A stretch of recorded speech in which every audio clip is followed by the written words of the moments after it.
get out and come back again. Yeah, he Okay. wants the picture.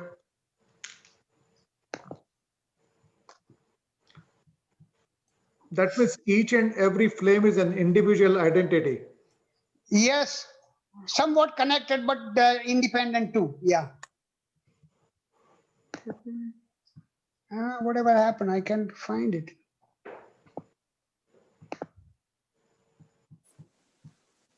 એક second I can see Dinesh bhai. Can you hear me?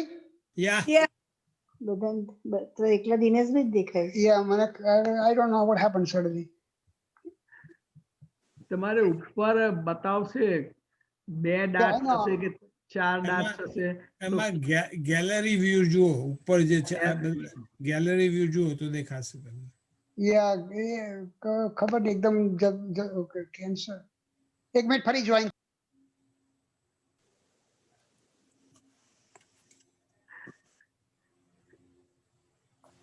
લેપટોપમાં upper right કોર્નરમાં view એવું કે છે that's what needs to be clicked on. Right. You click on that and then it says gallery view.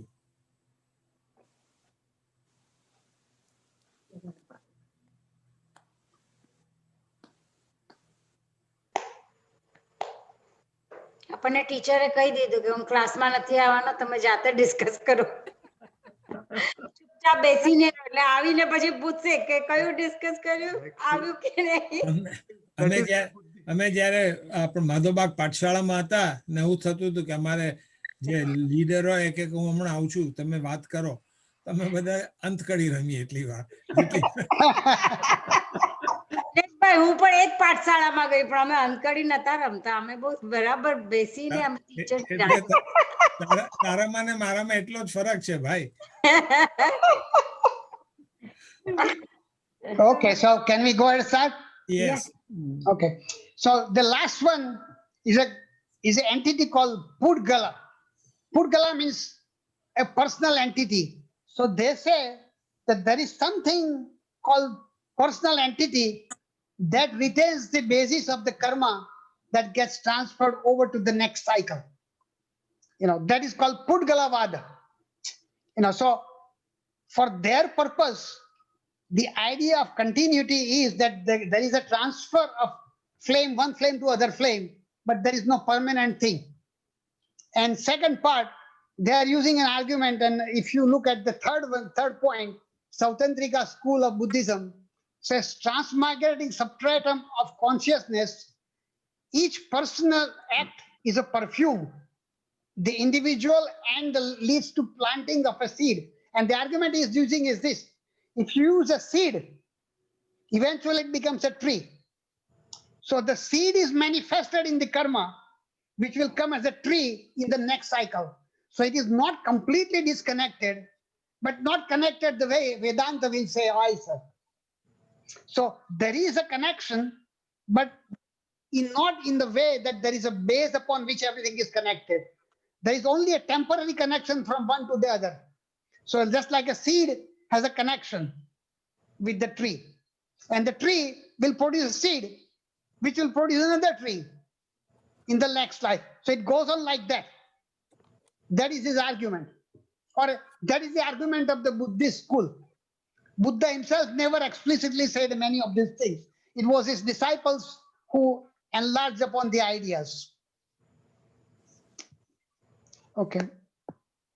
So now this is the analogy of candle that we already talked about. So what Buddhism says is this, is that what Vedanta will say that there is something that binds this to candle. And Buddhism will say, wait a second, there is nothing the two candles are separate, independent entity. Only thing that existed was a connection of the flame. One flame came, connected the other flame, and the first one died, and the second one came in existence. It will touch the third one and goes on like that. That's his argument. And I already talked about that. So I'm not going to read what it says down there. કે કોણે કર્યું એમ કે who is touching it, right? આપણે કહીએ ને કર્મ અને કર્તા. So this is somebody has to be karta. It's like a domino theory. Right. It's a domino. When you touch the first one, hundreds of them fall. So only thing is that the shunyata existed and created the first wave when the first thing came in existence. And I now see. we are facing domino theory. So it goes on like a domino, it keeps on falling, falling, falling. It never stops. That's the idea.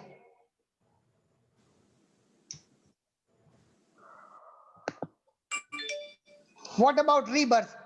I think that I explained most of the ideas that we have, you're welcome to read if you want to read, but I think you get the major point of what I'm trying to say.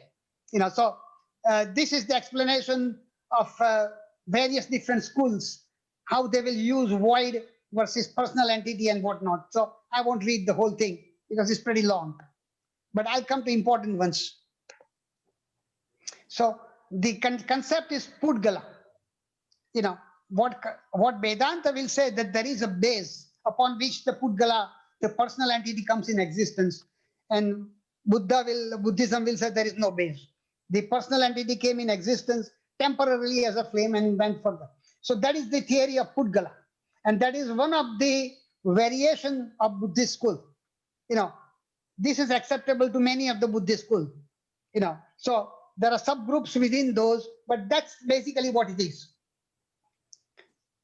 Pudgala, designated by cessation, refers to the fact that after death, a Buddha cannot be said to be existent or non-existent, nor both, nor neither.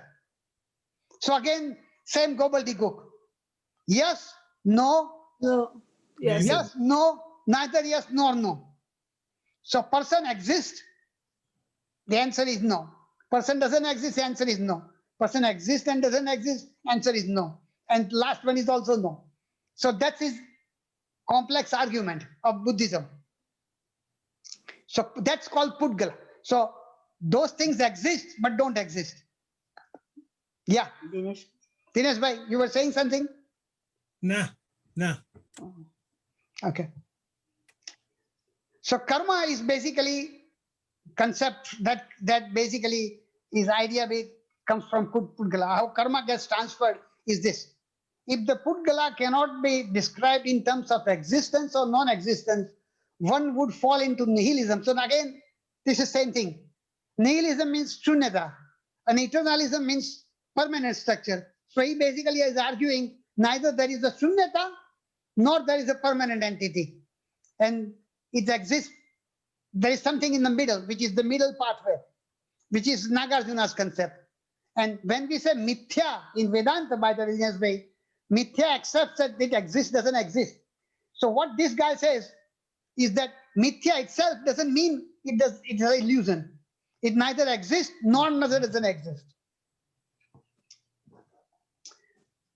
What he says, this is called samadrasti, which accepts neither of the two theories, neither exist nor not exist. It's called samadrasti. And that is the basis of Pudgala theory. It's a gobbledygook, you are right. Diamond Sutra, again, I think it basically re-emphasized the same idea, so I won't read. So now this is pragmatism of Buddha. Now this is actually Buddha himself. Buddha's main pragmatic argument is that if one accepted his teaching, one would likely pay a careful attention to one's action so as not to do harm to anyone. This is in itself worthy of activity, a worthy activity regardless of whether rest of the path was true or not. So that's all he cares. Do the right thing, right path. Buddha's second pragmatic argument. So now the next one, he says, if one practices dharma and leads a blameless life here and now, if there is an afterlife with karmic result, then one has won the double reward. If there is, so if you do good things, you got good life here, you got the reward. If there is a karma and there is a reward beyond that, then you get double reward. So why worry about the second part? This is actually Buddha's teaching. The blamelessness of one's life here and now, that's all he cares. The good rewards of one's action in the afterlife may happen, may not happen. If it happens, great. If it doesn't, so be it. Doesn't matter. That's his argument. But he doesn't talk about bad karmas. પણ આપણે તો When he talks about reincarnation, when somebody is asking about reincarnation, his argument is pragmatic, saying do good things and you will get the reward. And in case if there is an afterlife, you will get another reward. Right. But if you do bad things, he doesn't talk about that. No, he doesn't. No. Right. A He, તો- એ he તો talks good- about doing good good thing જ things only. કરવાનું Yeah. કે છે. He talks about good things only. Yeah. Pratap, you and I need to be converting to Buddhism, man. Well, to be honest with you, because of this idea, many Western scholars who are not necessarily devoted to God and those kind of things, they like this idea. You know, so why worry about all this God business? Just do the best good thing in this life. If it happens, good. If there is afterlife, good. If not, who cares? એ પણ કોણે જોયું છે કે કર્મ કર્મ થાય છે કે નથી થતું ગયા પછીથી who knows? આ તો આપણે બધું માનીએ છીએ એટલે That's what nobody bad proved karma. anything, Right. right? This is not We something don't know the Buddha result doesn't of the want to bad practical karma. about that. But there has to be something, right? કે આપણે આપણા આટલા લોકોના જ example લો કે we are born in a good family, we grew up in learning a good thing, but each one life is different with either the sorrow or a joy or happiness. Everybody has a different share. So there has to have some connection of the past thing carrying. Otherwise, you go in the same place, everybody, but then the reactions you get is different. See, because Buddha was not very clear about it, many schools developed this idea of Pudgala, that there is some degree of continuity. You know, so down the road over centuries, a lot of scholars developed these ideas that there is some degree of continuity without exactly agreeing with what Vedanta says. So it's a judgment call. I mean, if it does actually happen, and by the way, in Vedanta also it is only the Jivatman that gets a benefit or the merit or demerit. It is not the Atman. So they do accept that Jivatman concept has some degree of merit, you know, that will carry forward or demerit, whatever. But they don't accept that there is something underlying that. That's the idea. Now, I mean, yeah, go ahead, Dinesh bhai. When I was in Bombay growing up, like I don't remember, maybe I was 8, 9 years old. So down the area, there was a family, and then the girl in that, she said that she remembered her past, like an earlier life. And she used to tell all different things to her mom and her parents. Okay, I was like this and that. Means I don't remember exactly, but there was, but આખા એમાં અમે લોકો તે વખતે માધવબાગ દિનેશભાઈ માધવબાગમાં રહેતા હતા ને છોકરી પેલી નળ બજાર પાસે હતી. You know the area very well. Yeah. એટલે ત્યારે આખો એરિયા બધા everybody was going and seeing them and asking that did you verify it કે શું છે શું નહીં, and they said they did some of the things was To coming. be honest, Buddha actually said that he remembers 500 previous lives. તો એ પોતે એવું કે છે ને તો કે He said that too. such a contradict stuff. Dinesh bhai. Yeah. You know, with my little experience, but if you look at just this bhakti and Bhagwan and all that good stuff, it's a lot more prevalent in India specifically compared to other countries. You know, maybe that goes with this કે ભાઈ આ જિંદગીમાં જે થાય મજા કરી લો કે જે પછી આગળ ઉપર જે થવાનું હશે થઈ જશે. I think this is right. This is like a mirror image of materialism. The materialism says, "Maja kari lo." There is nothing beyond that. Don't worry about it. This guy also says same thing, but he says, "Do good things in this life." Maja kari lo doesn't mean, do bad things.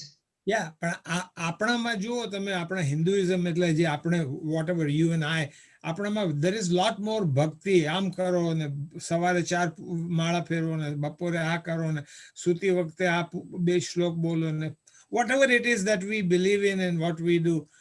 I don't see that in, of course, in Islam there is that you have to do 7 times namaz and whatever it is. Right. I mean, Christianity also says the same. All the devotional schools basically give you a fear of something will happen to you if you don't do such and such thing. Exactly. Yeah. Okay. તમને punishment મળશે કોઈ જગ્યાએ, either in hell or next life or whatever. But that is why the bhakti is actually not fear of God, but love of God. Well, that's true, but there is the other side of the coin is that if you don't do such a thing, you may be punished. પેલી અંધશ્રદ્ધા થઈ જાય પછી. the quote unquote Brahmins have really converted bhakti into a fear. Oh, there is a fear component to make you attached to bhakti.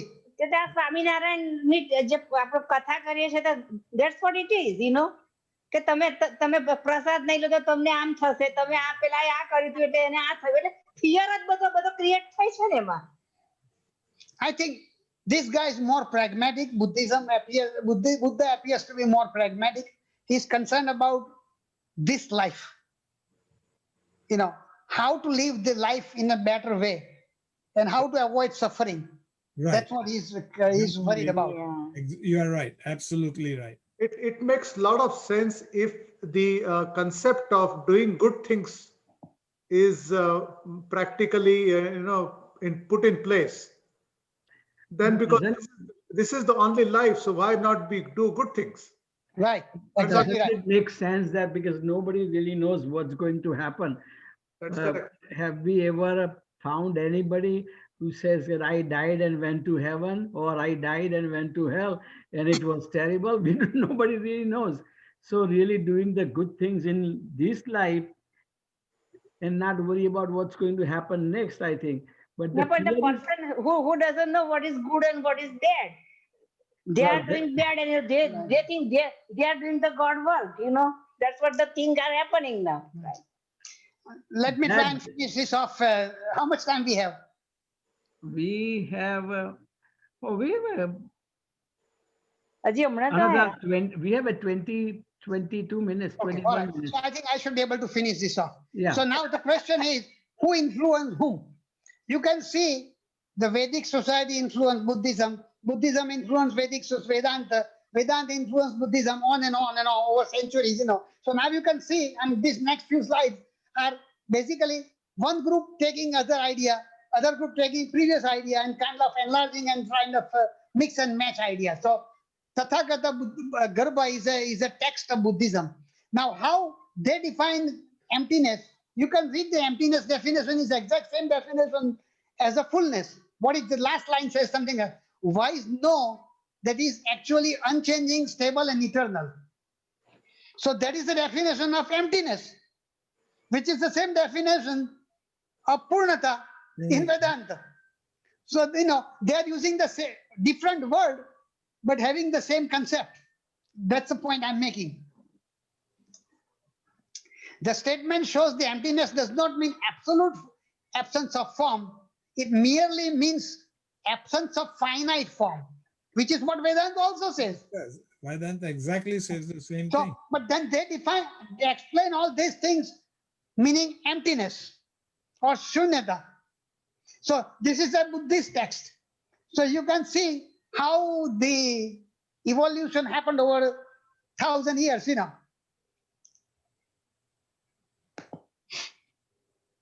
Anatman and Tibetan Buddhism. This is Nirvana Sutra.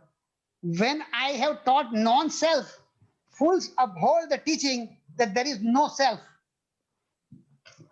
The wise know that such is a conventional speech. They are free from doubt. So self and no self is just a matter of convention of speech. That's what he says. So essentially, basically he says, neither this or not that. Not bad. A distance from early Buddha adherence to strict emptiness, to strict absence of self.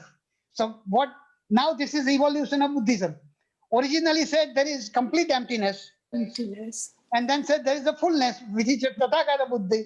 And now middle way is neither that nor this. This is the middle way. Evolution of role, I think we already talked about. Now, when they are talking about emptiness, Theravada Buddhism takes it literally. That means shunya means shunya, zero. There is nothing. Mahayana Buddhism takes a middle way, which basically I explained. It is not there, it is there. Neither of the two. So that is the Mahayana Buddhism, zero. definition of and Tibetan Buddhism is in the middle again.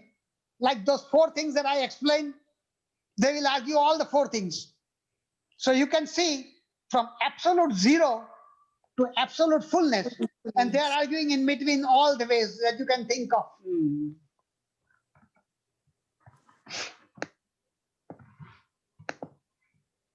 Quantum physics.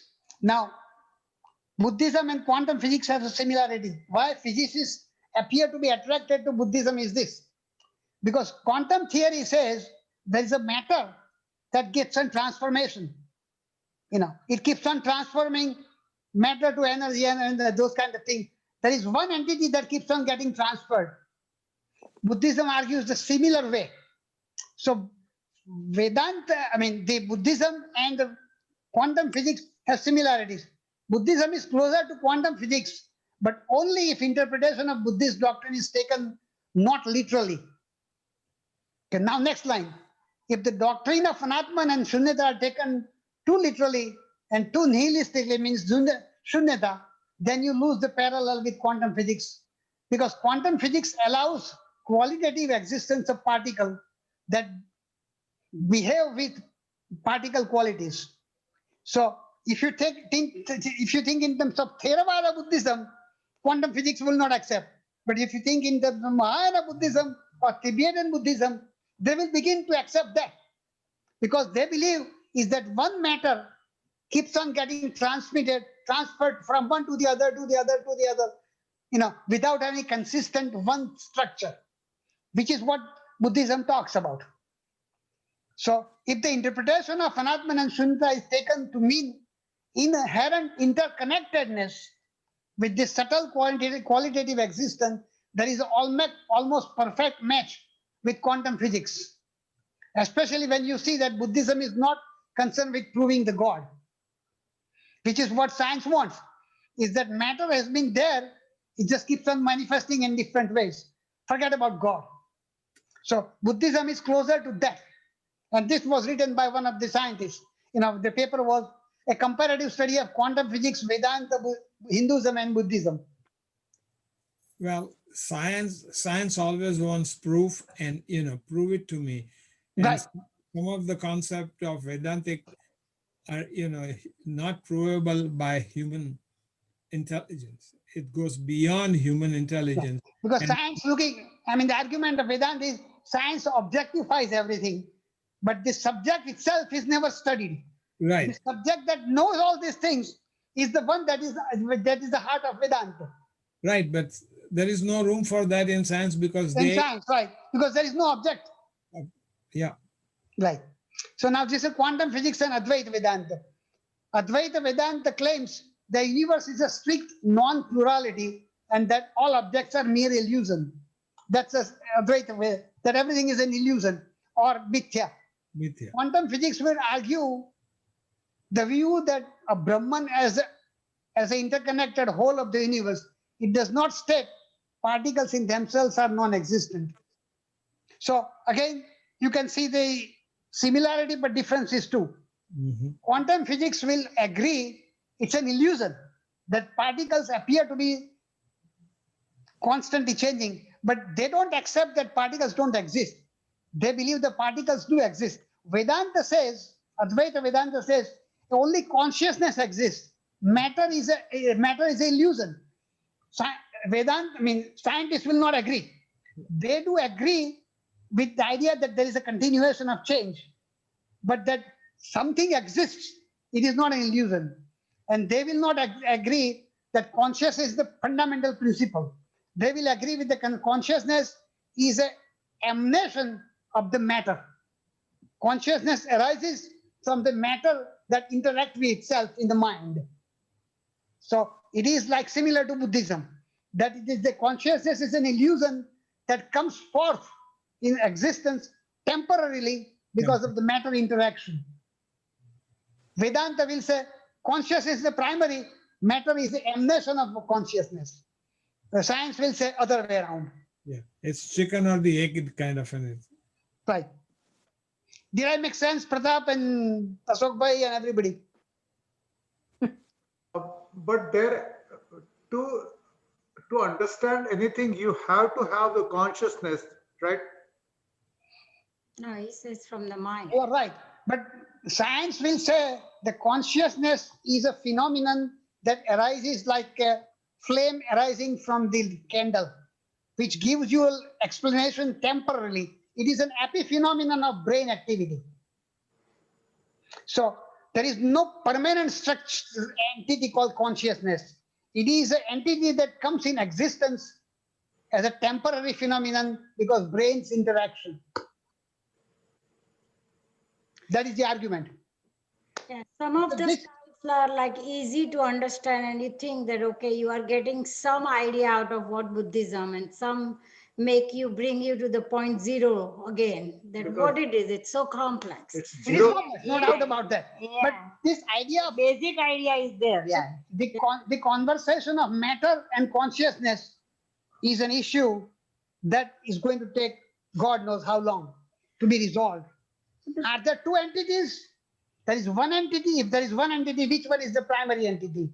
Right. That is never satisfactorily explained.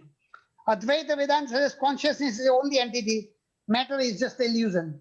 Sankhya theory says both of them are true. Consciousness is true, matter is true. Materialist school science says there is only matter, nothing more. Buddhism will say there is matter and consciousness is a byproduct of a matter.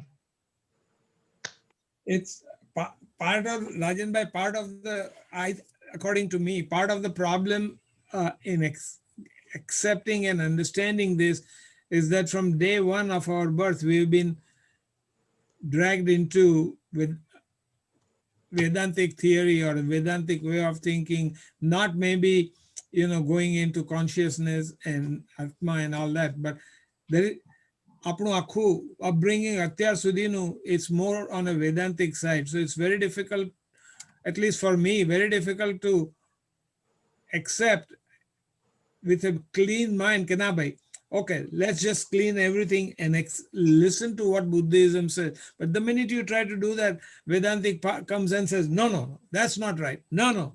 So that's how I'm kind of torn between the two. I'm told And that. you can also imagine what the scientists will say. Right. Scientists will completely come with a completely different perspective. Right.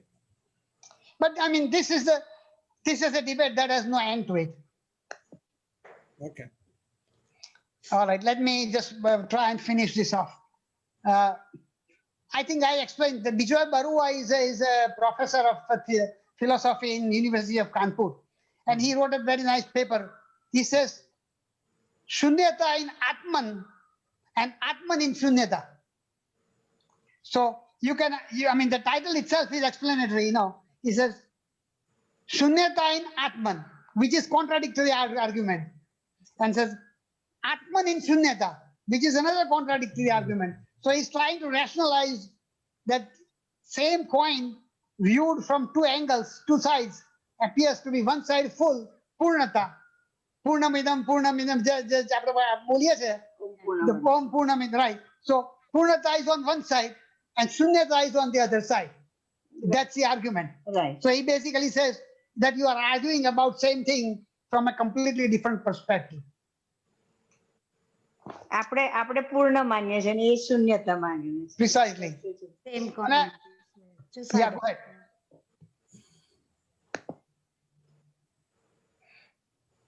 Okay, food for thought. Now, this is the scholars, not the Swamis. These are academic scholars. This is what the TMP Mahadevan wrote.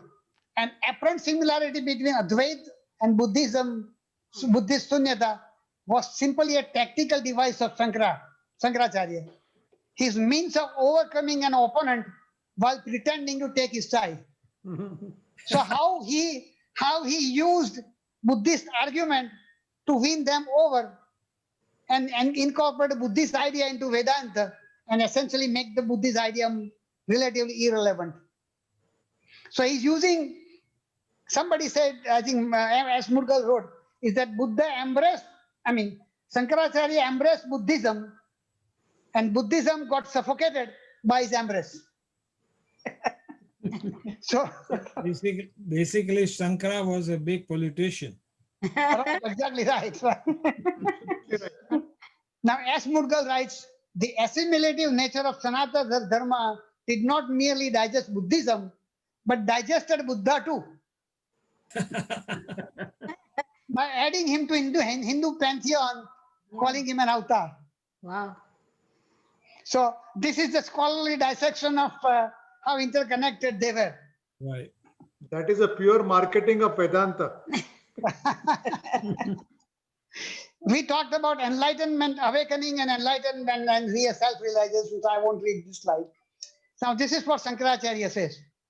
Even after the truth has been realized, there remains the strong, obstinate impression that one is still an ego, because we believe that I am body, mind, intelligence. So even when you realize that I am not, that idea that I am not the body, mind, intelligence complex never goes away.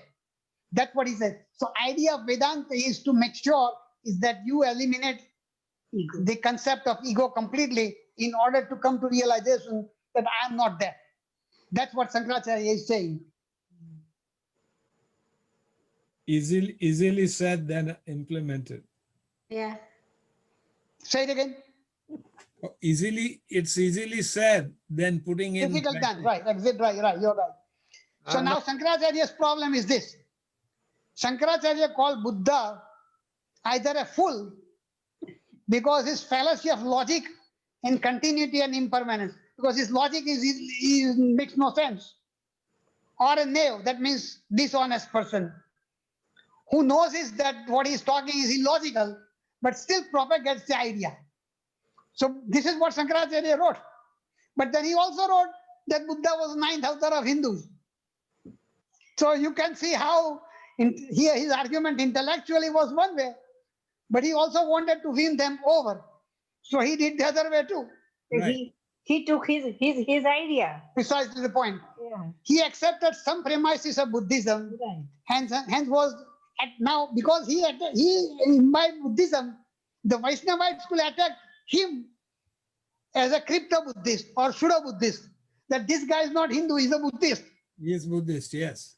So Buddhists said is that you are talking nonsense from Hinduism, and devotional school says you are talking nonsense from Buddhism. So you can see the point. So he was basically straddling between two ends. One was the devotional aspect, God, God, God. Other one is no God. And he was trying to argue both ways. So he was between a rock and hard place. Call it that. આપણે આપણો રસ્તો કાઢવાનો એવું છે. So Well, was it between rock and a hard place, or in order to, આપણે ગુજરાતીમાં કહે છે ને દૂધમાં બી પગ રાખવાનો અને દહીંમાં બી પગ રાખવાનો. you can say that too. He wanted to do that. So he said, okay, whatever pleases this side, I'll do that. Whatever pleases that side, I'll do that, and keep the momentum going. Agreed.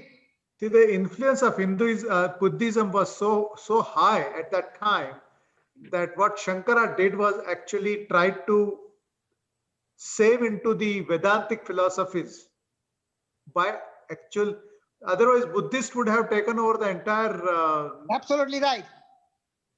Absolutely right. So I think what he did was looking at the timeline of Buddhist dominance in India, he accepted many principles of Buddhism, incorporating Advaita Vedanta. And because he did so, many centuries later, many of the devotional school acharyas came and said, this guy has taken Buddhism and he hasn't lost track of Vedanta. That's correct.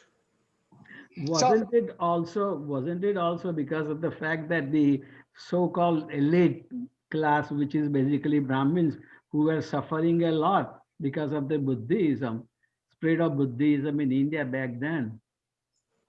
Absolutely right. So he was basically trying to revive the old Brahminical tradition Exactly. without making Buddhist mad, That's correct. or at least trying to cajole them to bring them in our fold. Call it that way.